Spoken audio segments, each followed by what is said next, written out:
Meghalaya government has decided to extend lockdown in the Shillong and entire East Khasi Hills district for another week with effect from Saturday. The decision was taken during a review meeting chaired by Chief Minister Kongrat Sangma. Deputy Chief Minister Preston Tonsong and Health Minister A.L. Heg also attended the meet. Meanwhile, Chief Minister Kongrat Sangma appealed people to hold on for another week in view of the extension of the restrictions. Chief Minister Sangma said that flattening of the curve does not mean that the state is out of danger.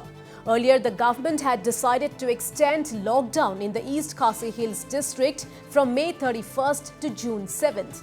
And meanwhile, fresh directives have also been issued to respective deputy commissioners to impose restriction or go for relaxation depending on the local situation.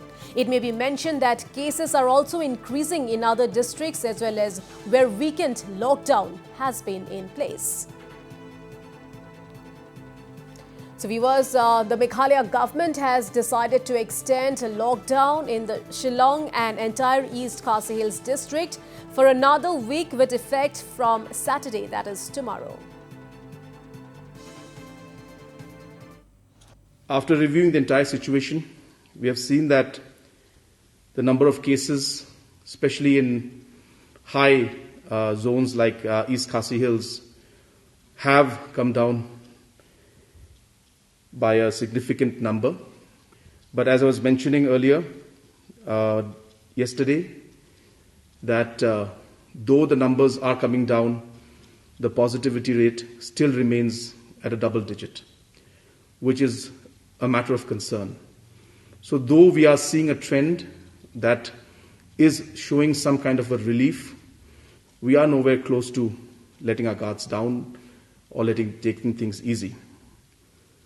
So therefore, though it has been very difficult for the people of the state, especially for Shillong and East Khasi Hills, the cabinet and the government has decided that we'll continue the lockdown for at least 1 week more. I know that a lot of people will face difficulties and challenges, but the health aspect is far more important to each and every one of us.